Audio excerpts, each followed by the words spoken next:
There is a moment in life that doesn't look like a breakdown. It looks like a promotion. It looks like clean laundry, a perfectly organized desk, and a steady paycheck. No tears, no visible panic, just a thick, suffocating static humming in the background of your chest, where your identity used to live. You wake up and the world looks gray. Not sad, not terrible, just muted. Coffee tastes like water. Music doesn't hit. You tell yourself you're fine because, on paper, you're killing it. You're functioning. You're showing up. You force a flawless smile right when the room expects it. But deep down, a quiet voice is whispering that you have become a spectator in your own skin. Did I just erase who I was? That is the quiet horror of high-functioning emotional numbness. It isn't the presence of depression. It's the absolute, terrifying absence of everything. Psychologists describe it as a systemic shutdown, a tactical retreat your brain executes when your reality has been overloaded for too long. It's what happens when you've been hurt too many times, felt too deeply, or carried everyone else's weight until your spine cracked. Think of it like a fuse box in an old house. When the power grid overheats, the switch flips off, not to punish the house, but to keep the wires from melting into ash. But here is the dark, uncomfortable truth we never dare to whisper. That safety bunker quickly turns into an addictive hideout. Numbness is comforting. It is a blank check from reality. When you don't feel anything, nobody can reject you. No failure can break you. And most importantly, you don't have to face the terrifying pressure of trying anymore. Chongrong ti kong the that bai. For many who grew up in chaotic homes, this safety wasn't just a shield. It was a silent weapon. It was your way of looking at the people who hurt you and saying, "You can yell, you can leave, but you no longer hold the power to reach me." But the paradox of this defense is that it demands total collateral damage. Once you mute the frequency of your pain, you accidentally delete the frequency of your joy. The exact same wall you engineered to keep the wolves out now starves you of every single drop of sunlight. Someone once wrote in a journal that they didn't stop wanting to love. They just completely forgot how the mechanics of caring were supposed to look. And that's the real tragedy. It's not that you lost your happiness. It's that you lost your aliveness. You're just a ghost running a very successful routine, cold sweat, dead air. Listen to me. You are not broken. You are simply stuck in an outdated survival protocol. Your mind is wired for regulation, always trying to protect the fragile pieces of what's left of you. When emotional labor becomes too prolonged, your mind quietly steps in and pulls the plug on your sensory details. It isn't trying to destroy your potential. It's trying to keep you from fracturing completely. But staying in that survival mode for years comes with a massive, invisible tax. You lose the ability to connect. You become calm on the outside, but completely restless on the inside. They're staring. I know they are. You nod at the right times, but it's a performance, not participation. This flat line creeps in so gradually, you mistake it for maturity. You stop getting excited about the dreams you used to chase. You don't cry when the world falls apart around you, not because you've become strong, but because the emotional faucet has rusted completely shut. You start saying, "It doesn't matter anyway." Dry throat, heavy silence. It's not apathy. It's pure, bone-deep exhaustion. Underneath that armor is always a long, unwritten history of quiet overextension. It's the friend who carries everyone's secrets, but has no one to call at 3 a.m. It's the child who learned that expressing fear only made the chaos in the living room louder. Eventually, your biological system memorizes a brutal lesson. If feeling equals danger, then emptiness equals safety. And so, you adapt. But adaptation is not healing. Survival is not the same as living. Most people didn't sign up for this emptiness. They were conditioned into it by the steady drip of disappointment, the sudden betrayals, and the heavy fatigue of realizing that caring too much hurts too much. So you stop. You close the iron doors, not out of weakness, but out of a heavy, exhausted wisdom. Why build something beautiful if the world is just going to shatter it again? Am I just guarding a cemetery? Thankfully, neuroscience proves that your inner world is not written in stone. Your brain is malleable, plastic, and fiercely capable of rewiring itself. The exact same mind that learned to freeze can be taught to melt. Emotional numbness is never a permanent life sentence. It is a temporary intermission. It is a loud signal from your internal biology that you need to rest before you can safely risk feeling again.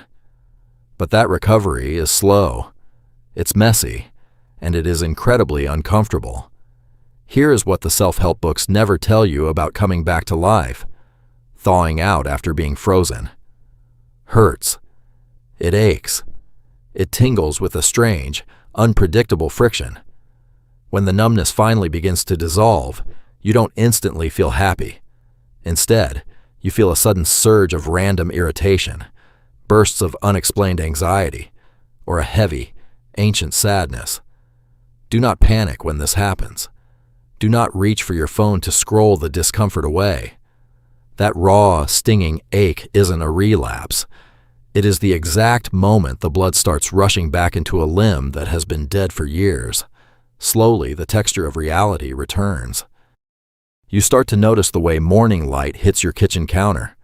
A random line in a song suddenly pulls something sharp and real out of your chest.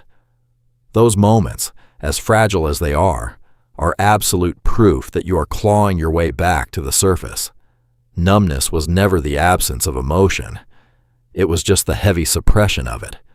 And everything you tried to bury will eventually demand to be felt.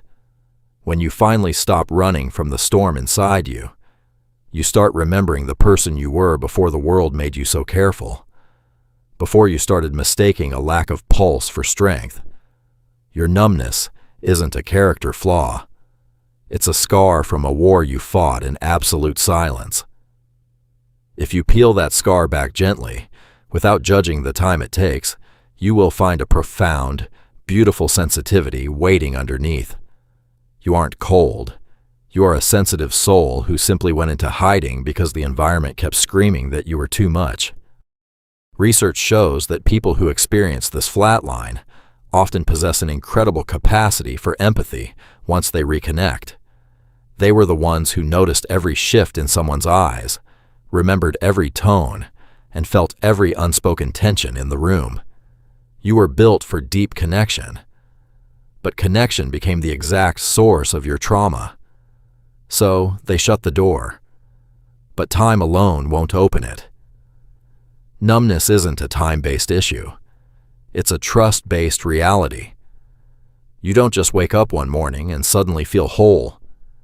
You have to rebuild internal security, micro-moment by micro-moment, until your heart finally believes the threat has left the building.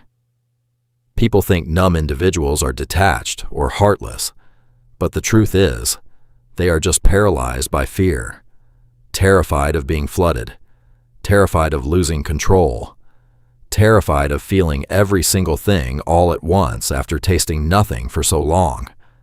The breakthrough doesn't happen by forcing big feelings. It happens by allowing yourself to exist without defense. Numbness melts in the presence of consistent security. Never pressure, never confrontation. If you've been living behind these walls, please understand. You were not weak for going numb. You were trying to save your own life the only way you knew how. But your narrative doesn't have to end in this heavy silence. The version of you that once laughed until it hurt, cried without shame, and loved without a safety net. It is still in there, waiting for you to knock on the door.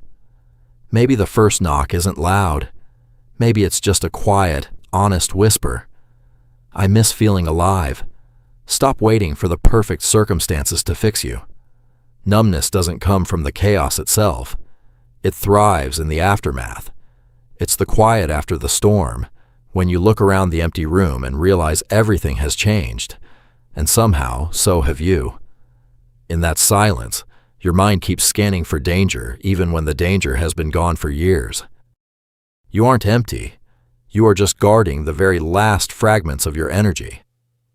The result of this constant guarding is that you begin to act alive rather than actually feel alive, until you start telling yourself, maybe this is just who I am now. But it isn't. It is just the persona you built to survive a story of overwhelm that was never given the space to breathe. You learned that emotions were inconvenient or dangerous, so your body muted what it couldn't control. We distract ourselves with work, screens, and endless notifications because we mean, I can't face the silence right now. But those emotions don't dissolve. They wait, layering up under the surface, until numbness is the only thing left you can feel without shattering. Yet, this flatline is not the end. It's just the intermission. Your feelings are energy in motion, designed to guide us back home. When you suppress them, that energy gets trapped in your physics, manifesting as chronic fatigue, brain fog, and unexplained physical aches. Your body isn't failing you. It's whispering, I still remember. Healing begins when you start listening softly. You start by noticing the exact moments you want to shut down, the moments a memory flickers and you quickly reach for your phone to scroll it away. Those aren't threats. They are invitations. You don't cure numbness by chasing massive highs. You heal it by restoring tiny, consistent moments of peace. When your nervous system realizes it's no longer in danger, the emotions return on their own. This healing isn't linear. There will be days you feel a spark, and days you go completely numb again. And both are okay. Numbness dissolves in fragments. The first genuine laugh you've had in months. The first tear that doesn't terrify you. The first time you admit, I'm not okay, and someone just listens. In those moments, the ice begins to crack. Not because the world got easier, but because you stopped pretending it was. Numbness takes many shapes. Irritability, apathy, constant distraction, or extreme perfectionism used to control emotional uncertainty. Underneath all of it is the same silent, desperate plea. I just want to feel safe again. So stop trying to fix yourself and just try being gentle with yourself. Take a walk without headphones. Let a song hit you without skipping it. Watch a sunset without trying to capture it on a camera. Numbness cannot survive where raw, non-judgmental awareness grows. Slowly, the texture of life returns. The warmth of light, the sound of laughter, the sharp ache of nostalgia. It's fragile, but it's real, and real always wins over perfect. Psychology can't fully explain the exact moment a spectator becomes a participant in their own life again. It's not measurable, but you can feel it. It's when the world stops being something you endure and starts being something you belong to. The goal was never to be happy all the time. The goal is to be honest. Allow the full spectrum, the joy, the grief, the confusion, the love, without labeling any of it as a mistake. You don't need to find your feelings again. They never left. They've been waiting for you beneath the noise, beneath the self-defense, beneath the years of pretending you didn't care. This time, don't rush to feel better. Just let yourself be confused, messy, and uncertain, but completely real. Numbness thrives in suppression, but it dies in authenticity. The moment you stop trying so hard to force the feeling, the rivers finally return to carry you home. There's a beautiful term in psychology, re-engagement. It means slowly rejoining life after emotional withdrawal. It's when you start making eye contact again, when laughter feels less forced, when your reflection looks like someone you recognize. And maybe that's where your story is heading, not toward perfection, but toward life, messy and magnificent as it is. You might not notice the change immediately, but one day you'll catch yourself smiling for no reason. You'll feel the warmth of it spread through your body, quiet and certain. And in that moment, you'll realize the numbness didn't disappear. You outgrew it, because somewhere along the way, you stopped needing protection from your own heart. You stopped seeing emotion as weakness and started seeing it as proof that you're still alive. And that quiet rediscovery of feeling is one of the most profound forms of healing a human being can experience. So don't rush it. Don't force it.